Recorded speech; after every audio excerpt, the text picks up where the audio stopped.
The silence in the Kunar Valley was wrong.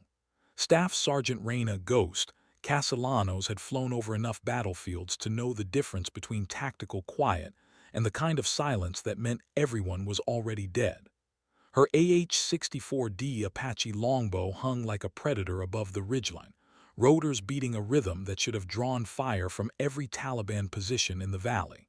Instead, nothing. Just the static crackle of her radio, and the distant peaks of the Hindu Kush watching like stone sentinels. Overwatch 17, this is Bravo 6, came the voice of Lieutenant Commander Jake Morrison, the SEAL team leader somewhere in the maze of rocks below. His transmission carried that particular strain of a man trying to sound calm while his world fell apart. We've got 4 KIA, 6 wounded. Request immediate dust-off and close air support. How copy? Castellanos adjusted her targeting system, thermal imaging painting the valley floor in ghostly green and white. Through her monocle display, she could see the heat signatures of Morrison's remaining team. 8 men pressed against a cliff face, their body heat bleeding away into the cold mountain air. What she couldn't see was what had hit them so hard, so fast, that a full platoon of America's most elite warriors had been reduced to a handful of survivors begging for rescue. Bravo 6, Overwatch 17 has good copy. Show me your enemy positions. She kept her voice steady, professional. In her 4 years flying Apache, she'd pulled countless teams out of similar situations. But something about this felt different. The Taliban didn't usually have the discipline for a perfect ambush followed by complete radio silence. Overwatch, that's the problem. Morrison's voice cracked slightly. We don't know where they are, came out of nowhere, lit us up for 30 seconds then. Nothing. It's like fighting ghosts. Castellanos felt the familiar chill that had nothing to do with altitude. She'd earned her call sign Ghost, not for her ability to appear and disappear, though she was good at that, but for her uncanny ability to see what others missed. Right now, every instinct she'd developed flying over Iraq and Afghanistan was screaming that this was no ordinary firefight. The thermal showed no movement, no muzzle flashes, no signs of enemy activity. But somewhere in this valley, something was hunting America's best warriors, and it was winning.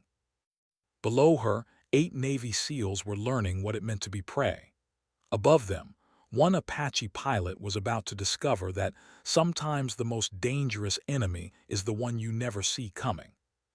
The valley held its breath. In the silence, death was making calculations.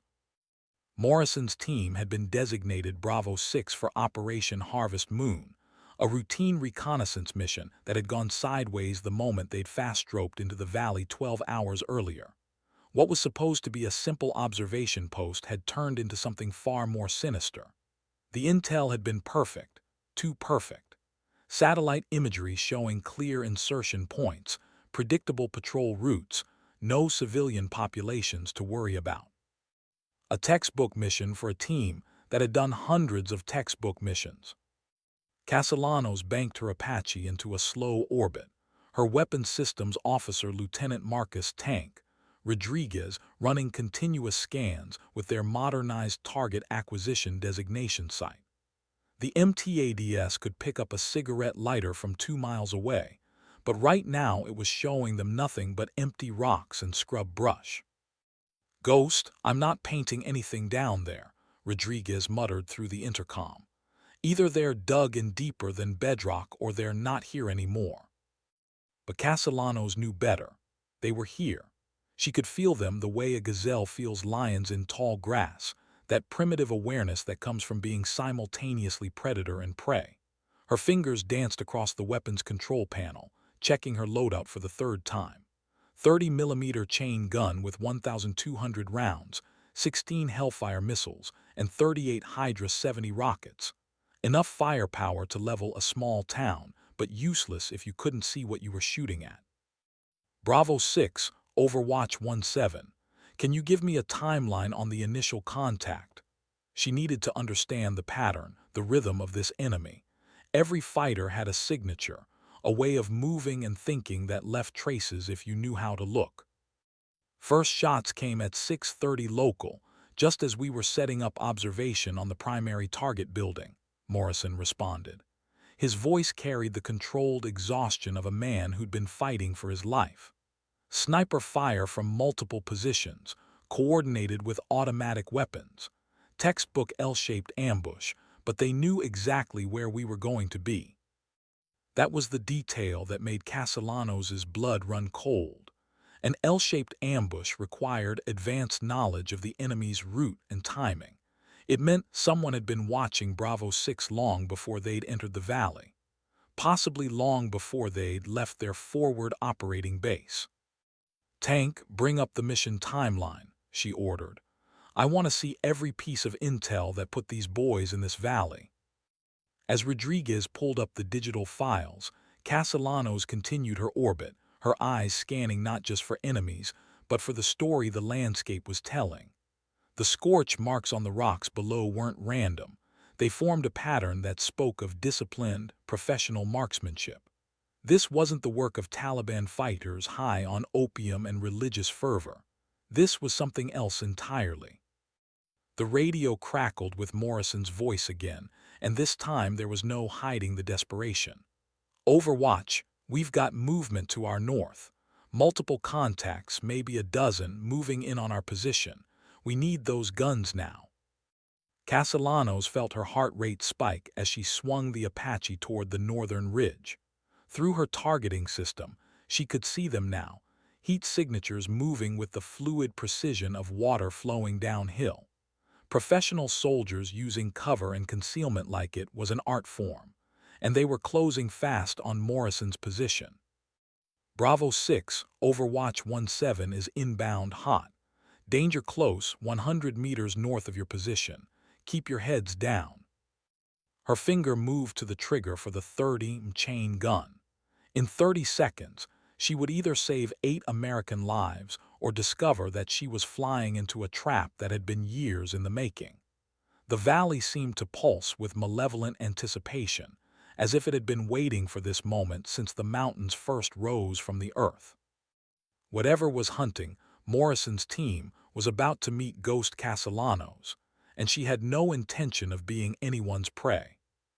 The 30 chain gun spoke with the voice of controlled thunder, each round the size of a small beer bottle screaming downrange at 2,500 feet per second.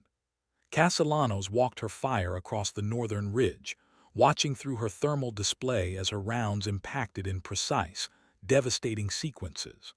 Rock and earth erupted in fountains of superheated debris, and for a moment, the mountains echoed with the sound of American vengeance. But the heat signatures didn't drop. They didn't scatter. They didn't even pause. "Jesus Christ," Rodriguez whispered over the intercom.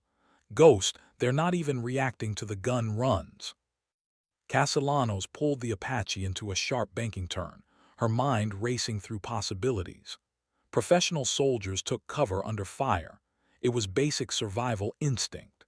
But these contacts were moving with the same fluid precision, completely unfazed by 30 high-explosive rounds detonating around them. That level of discipline suggested training that went beyond anything the Taliban possessed. "Bravo 6, Overwatch 17. Rounds on target but no effect. Say again, no apparent effect on enemy movement." Morrison's response came through gritted teeth. "Copy, Overwatch. We're seeing the same thing. These guys aren't fighting like locals. They're moving like—" His transmission cut off abruptly, replaced by the distinctive crack of rifle fire and the metallic ping of rounds striking rock. Castellanos dove the Apache toward the valley floor, using terrain masking to approach from an unexpected angle. Through her monocle display, she could see Morrison's team pressed against a limestone outcropping, their heat signatures tight and defensive. The approaching contacts had closed to within 50 meters and were setting up what looked like a coordinated assault. "Tank, paint me a target. I'm going to put a Hellfire right in their pocket." Rodriguez's hands flew over his controls, the laser designator reaching out to touch one of the approaching heat signatures. "Laser on, target designated." Castellanos squeezed the trigger. feeling the slight shudder as the AGM-114 Hellfire missile separated from its rail and streaked toward the target at 3 times the speed of sound. The missile's warhead contained 20 pounds of metal-augmented high explosive, enough to eliminate anything within a 20-meter radius. The explosion lit up the valley like a miniature sun, the blast wave rolling across the rocky terrain with devastating force. When the smoke cleared, Castellanos expected to see the shattered remains of her targets scattered across the mountainside. Instead, she saw nothing at all. "Ghost, where did they go?" Rodriguez's voice carried a note of disbelief. "Thermal shows 0 signatures where that hellfire impacted." But Castellanos was already scanning the broader area, her pilot's instincts screaming warnings. Professional soldiers didn't just vanish when a Hellfire missile detonated in their midst. They either died or they had contingency plans that most armies never dreamed of. And if these weren't Taliban fighters, if they were something else entirely, then Morrison's team had stumbled into something far more dangerous than a routine reconnaissance mission. Bravo 6, Overwatch 17. I'm showing negative enemy signatures on thermal. What's your status? The silence stretched for 10 seconds that felt like hours. When Morrison finally responded, his voice carried the hollow tone of a man who'd seen too much. "Overwatch, we just watched a dozen men walk through your Hellfire blast like it was morning fog. These aren't insurgents. I don't know what they are, but they're not human." Rodriguez turned in his seat to look at Castellanos, his face pale behind his helmet visor. "Ghost, that's impossible. Nothing walks through a Hellfire strike." But as Castellanos scanned the valley with her thermal imaging, she was beginning to understand that impossible might be the only word that applied. Because somewhere in this maze of rocks and shadows, something was hunting America's most elite warriors with capabilities that defied explanation. And she was the only thing standing between Morrison's team and whatever nightmare they'd stumbled into. The Apache's rotors beat against the thin mountain air as Ghost Castellanos made her choice. Impossible or not, 8 American soldiers were counting on her to get them home alive, and she'd never lost a team yet. But as she banked toward Morrison's position, she couldn't shake the feeling that today might be the day that streak ended. The radio erupted with Morrison's voice, no longer controlled but raw with adrenaline and something approaching panic. "Overwatch, they're back. Same positions, same heat signatures moving in again. How is that possible?" Castellanos felt ice form in her stomach. Through her thermal display, she could see them, the same ghostly figures moving with inhuman coordination across the valley floor. But that was impossible. She'd put a Hellfire missile directly into their position less than 2 minutes ago. Nothing survived that kind of direct impact, certainly not a dozen infantry soldiers in the open. "Tank, are we looking at a system malfunction?" she had to ask, even though she knew her weapons officer would have caught any technical errors. The alternative was accepting something that challenged everything she understood about modern warfare. Rodriguez was frantically cycling through his sensor systems, cross-checking thermal with optical and radar imaging. "Negative, Ghost. All systems green. I'm tracking 12 individual heat signatures, moving in coordinated fashion toward Bravo 6's position. Same thermal patterns as before the missile strike." Morrison's team was firing now, the distinctive chatter of M4 carbines echoing off the valley walls. Through her optical cameras, Castellanos could see muzzle flashes strobing from their defensive position, but the approaching figures didn't alter their advance. They moved through the gunfire like swimmers moving through water, steady and inexorable. "Bravo 6, I'm coming in hot with the chain gun. Keep firing and stay low." Castellanos dove the Apache into an attack run, the aircraft's nose dropping as she aligned her targeting reticle with the approaching figures. The 30 gun began its deadly rhythm again, high-explosive rounds marching across the valley floor in a line of destruction that should have erased anything in its path. But the figures kept coming. Through her thermal display, she watched rounds that should have shredded human bodies pass through her targets without effect. It was like watching someone shoot at smoke. The rounds were real, the impacts were real, but the targets remained untouched. Untouchable. "Ghost, this is impossible," Rodriguez whispered. "I'm watching 30 mH rounds pass right through them."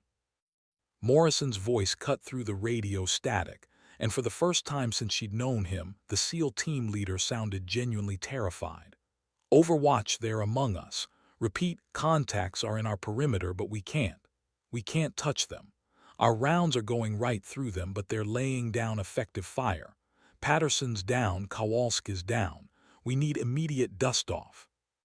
Castellanos pulled the Apache into a steep climb, her mind racing through tactical options that made less sense with each passing second. She'd seen combat footage of enemy fighters seemingly immune to small arms fire. Adrenaline, drugs, and body armor could create the illusion of invincibility. But thermal imaging didn't lie, and her sensors were clearly showing solid targets that somehow weren't solid enough to stop bullets or missiles. "Tank, patch me through to Bagram. I need to talk to Colonel Hayes right now."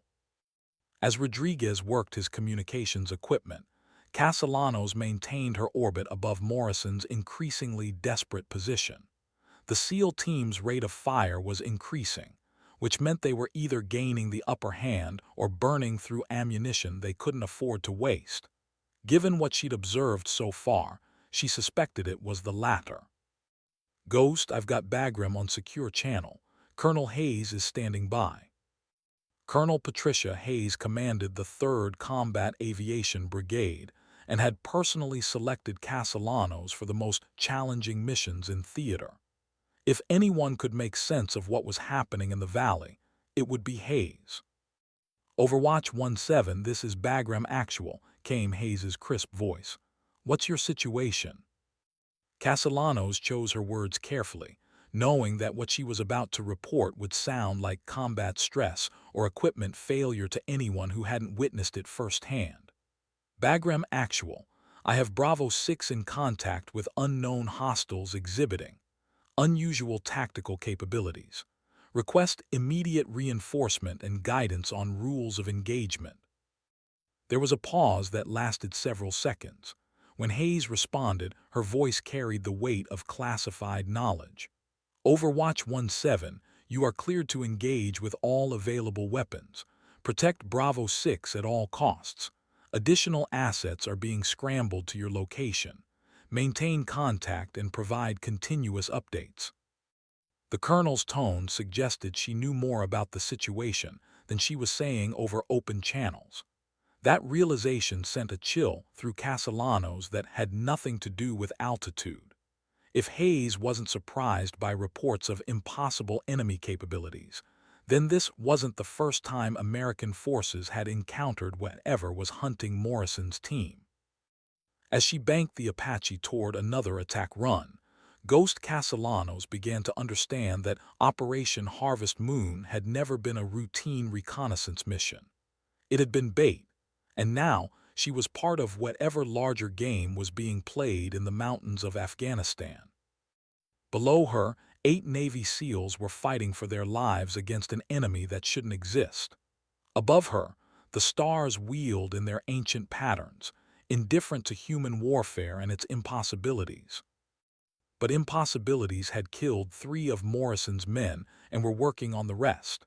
And Ghost Castellanos was running out of ammunition, options, and explanations. The valley seemed to pulse with malevolent life as she dove toward the enemy positions once more, her finger steady on the trigger of weapons that had proven useless against shadows that fought like men and died like smoke. Morrison's voice crackled through the radio with the flat professionalism of a man compartmentalizing terror. "Overwatch 1-7, we're down to 5 effective. Request immediate extraction. We cannot hold this position." 5 effective from a 12-man SEAL team.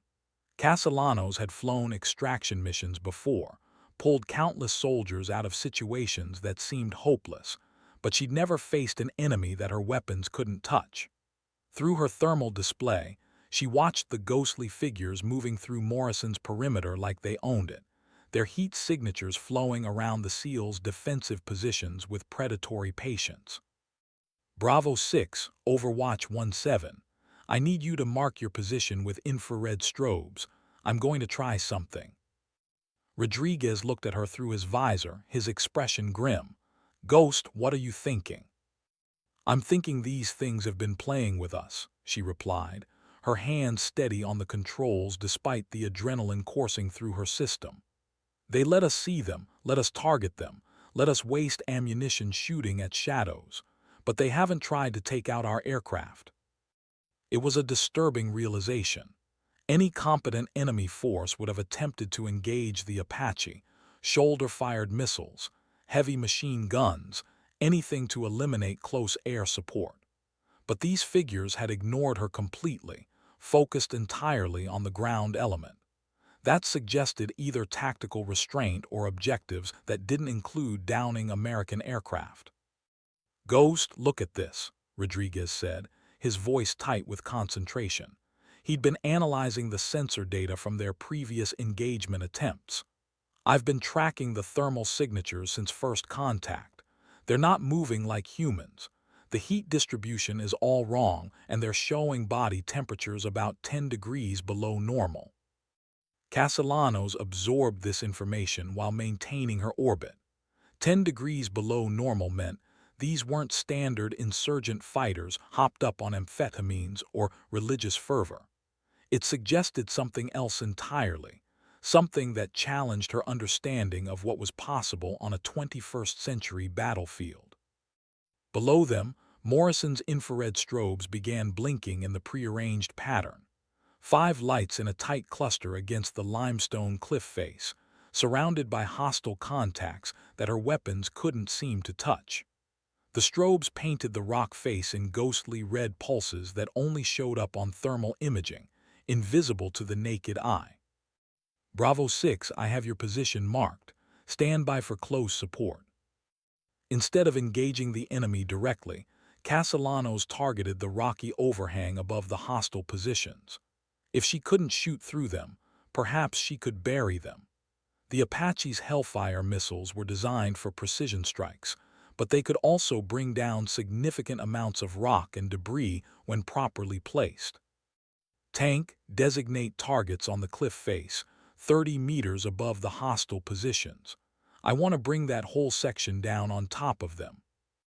Rodriguez's laser designator painted multiple points along the limestone overhang. Targets designated, but Ghost, if we bring down that much rock, we might bury Bravo 6 too. It was a calculated risk, but Morrison's team was already dying by degrees. Better to take a chance with falling rocks than face certain death from enemies that bullets couldn't stop. Bravo 6, Overwatch 17. Incoming rocks, danger close to your position. Take the deepest cover you can find and stay there until I give you all clear. Morrison's response was immediate. Copy, Overwatch. We're as deep as we can get. Castellanos fired 3 Hellfires in quick succession, each missile impacting the cliff face with devastating precision. The explosions reverberated through the valley like thunder, and thousands of tons of limestone crashed down in an avalanche that shook the Apache despite its altitude. When the dust settled, the thermal display showed a dramatically altered landscape. Where the hostile contacts had been moving with supernatural coordination, there was now only a pile of rubble 50 feet deep. The infrared strobes were still visible, indicating Morrison's team had survived the rockfall. Bravo 6, Overwatch 17, status report. Several seconds passed before Morrison responded, his voice hoarse with dust and exhaustion. Overwatch, that did it. Whatever those things were, they're gone. We've got clear thermals all around our position. Relief flooded through Castellanos, but it was tempered by the knowledge that she just fought something that defied explanation. As she established a landing zone for the incoming dust-off helicopters, she couldn't shake the feeling that this engagement raised more questions than it answered. In the distance, The first rays of dawn were beginning to paint the Hindu Kush in shades of gold and crimson. It had been a long night in the valley, and for 5 Navy SEALs, it would be a longer journey home. But they would make that journey, and that was what mattered.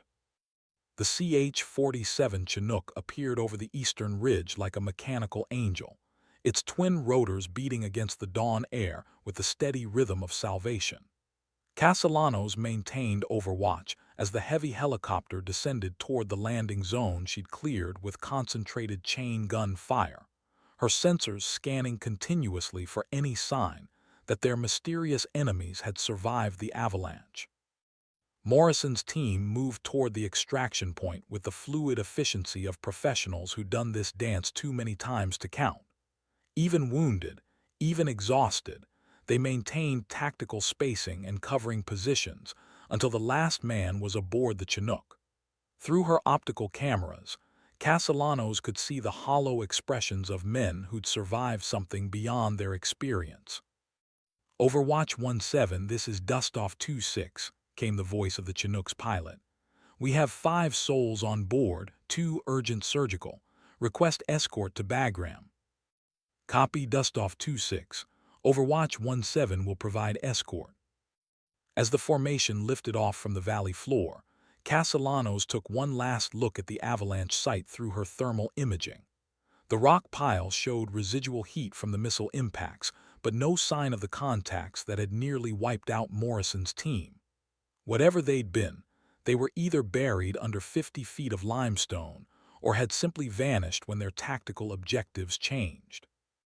The flight back to Bagram Air Base gave Castellanos time to process what she'd witnessed. In her 4 years flying combat missions, she'd engaged everything from Taliban fighters to foreign special operations teams.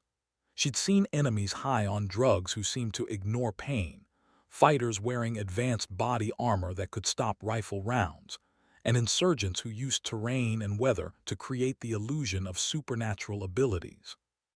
But she'd never seen anything like what had happened in the Kunar Valley. "Ghost, you did good back there," Rodriguez said over the intercom as they escorted the Chinook through the mountain passes. "I don't know what those things were, but you figured out how to stop them." Castellanos nodded, but she wasn't convinced she'd stopped anything. She'd changed the tactical situation, forced whatever was hunting Morrison's team to adapt or withdraw. But entities that could walk through hellfire strikes and ignore 30 chain gun rounds weren't likely to be permanently deterred by falling rocks. The rising sun painted the peaks of the Hindu Kush in brilliant orange and gold, a reminder that beauty and terror often occupied the same spaces. As they approached Bagram's airspace, Castellanos could see other aircraft launching from the base: F-16s, more Apache, and what looked like several black helicopters that didn't appear on any standard Air Force inventory. Colonel Hayes was waiting on the flight line when Castellanos shut down her engines, her expression grim beneath her flight helmet. As the Apache's rotors spun down, Hayes approached with several officers that Castellanos didn't recognize, men in uniforms without unit patches, carrying themselves with the quiet authority of people who dealt in secrets. "Captain Castellanos," Hayes said formally, "I need you to debrief with these gentlemen immediately. Everything you saw, everything you engaged, every sensor reading. They'll explain what they can." As Castellanos climbed down from her aircraft, she noticed that the black helicopters were already lifting off, heading toward the Kunar Valley with a purposefulness that suggested this was far from over. Whatever had happened in that remote valley wasn't an isolated incident. It was part of something larger, something that required responses beyond conventional military capabilities. The morning sun climbed higher over the Afghan mountains, but for Ghost Castellanos, the real mission was just beginning. She'd kept Morrison's team alive through one impossible night, but she was beginning to understand that impossible was becoming the new normal in a war that was evolving beyond anything the textbooks had prepared them for. The men without unit patches were waiting, and they had questions that would challenge everything she thought she knew about the nature of modern warfare. The debriefing room in Bagram's intelligence center was sterile and windowless, lit by harsh fluorescent lights that made everyone look like they were dying of some exotic disease. Castellanos sat across from three men who'd introduced themselves only by first names: David, Michael, and James. No ranks, no service branches, no hint of which alphabet agency had sent them to ask questions about impossible enemies in remote valleys.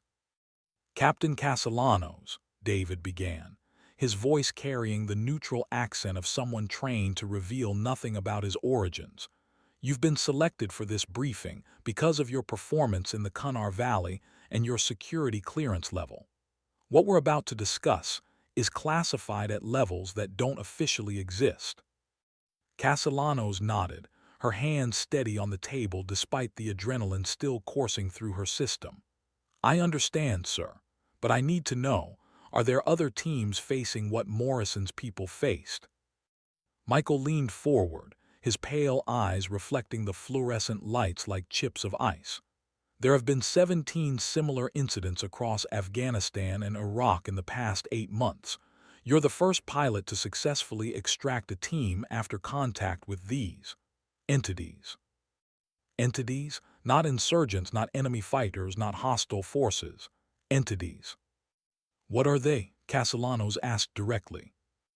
James opened a classified folder, revealing photographs that made her stomach clench.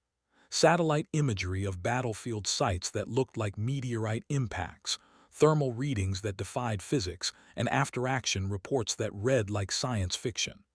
"We don't know," he said quietly, "but we're learning how to fight them, and you've just provided us with valuable tactical intelligence."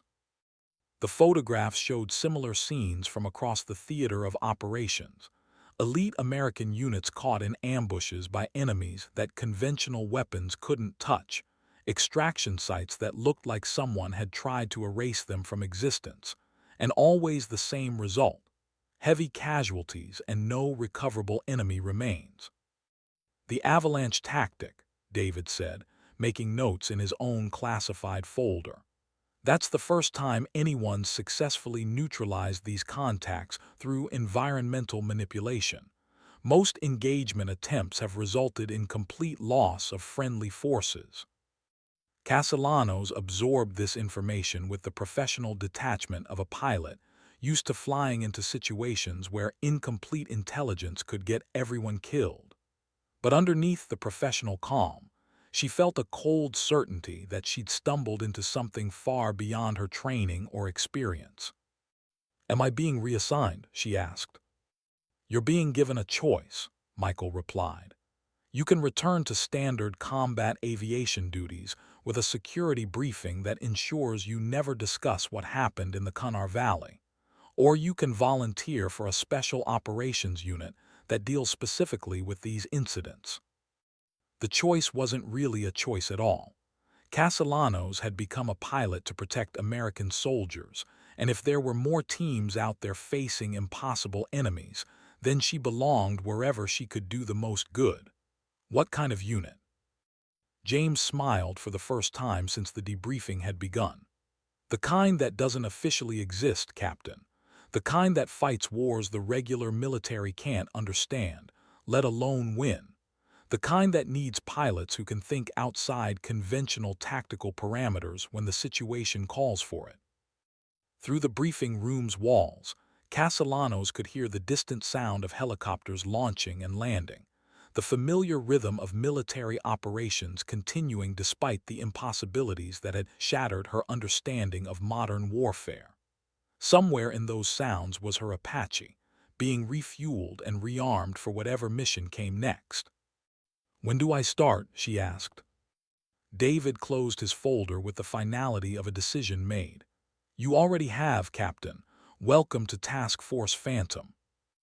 As the three men filed out of the debriefing room, Castellanos sat alone under the harsh fluorescent lights, processing the magnitude of what she just accepted.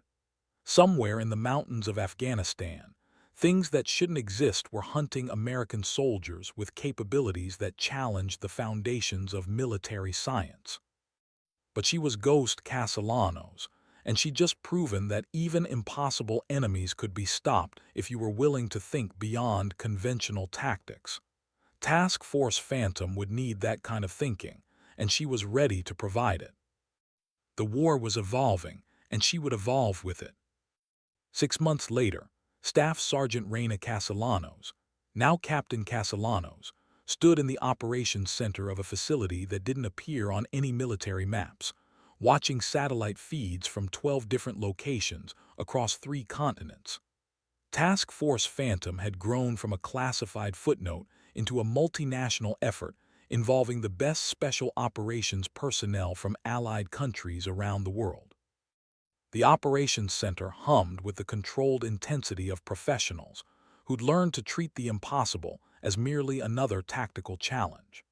Analysts tracked entity movements using algorithms that combined conventional intelligence with theoretical physics, while communications specialists maintained secure channels with field teams that faced dangers beyond standard military classification.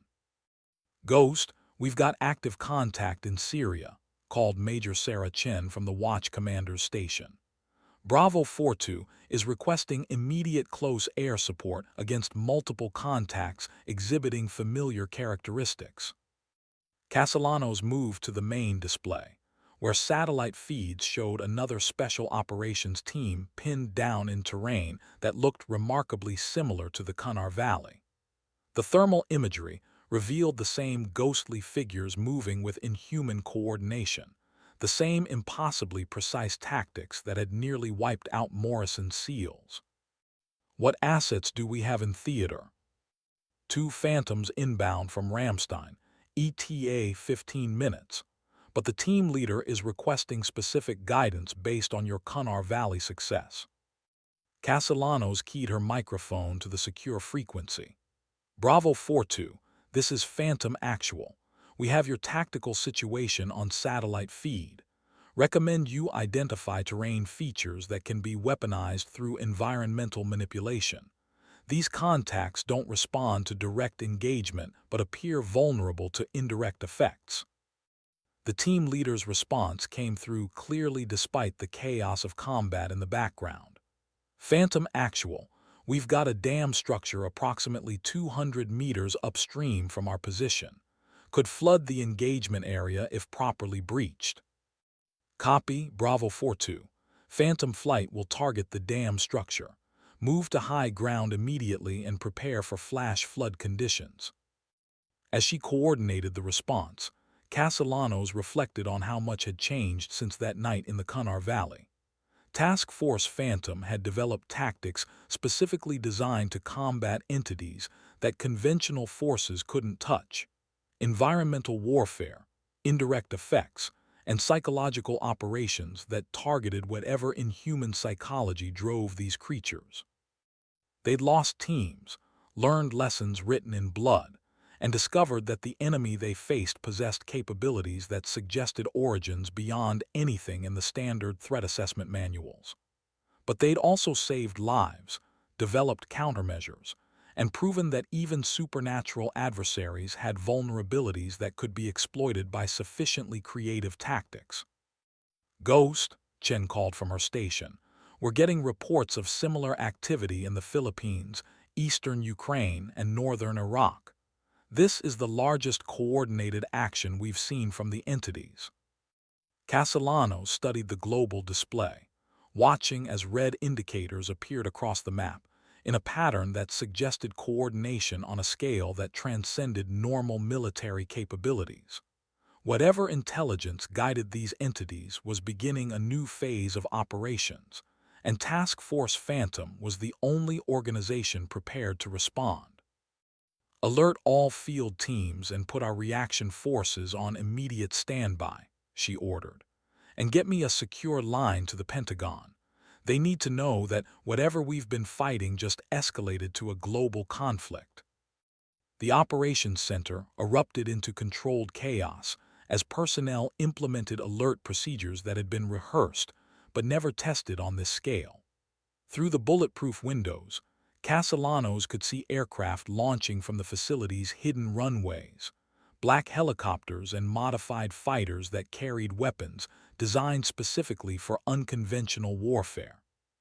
In Syria, Bravo 42 was reporting successful engagement through environmental manipulation. In other locations around the world, similar battles were just beginning. And in the operations center of Task Force Phantom, a former Apache pilot was coordinating humanity's response to a threat that challenged the very definitions of war and peace. Ghost Castellanos had come a long way from the Kunar Valley, but she was beginning to understand that her real mission was just getting started. The world was at war with something beyond human understanding, and she was one of the few people trained to fight that war.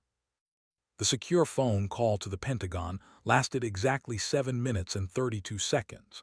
Castellanos knew because she'd been counting, watching the digital timer on the encrypted communications system, while she explained to the Joint Chiefs of Staff that the United States military was facing a global threat that existed outside all established protocols for modern warfare. "Captain Castellanos," came the voice of General Patricia Morrison, no relation to the SEAL team leader from the Kunar Valley. "Are you telling me that we have simultaneous engagements with unidentified hostile forces on 4 continents?" "Yes, ma'am. And based on our tactical analysis, these aren't separate incidents. They're coordinated actions by the same adversary we've been tracking through Task Force Phantom." There was a pause that stretched across secure satellite links and encrypted relays, filled with the weight of decisions that would reshape American military doctrine. "Captain, I'm authorizing Defense Condition 2 for all overseas installations and placing Task Force Phantom under direct Pentagon control. You now have access to any military asset you need to contain this threat." DEFCON 2, the highest level of military readiness short of nuclear war, implemented for an enemy that most of the Pentagon still didn't believe existed.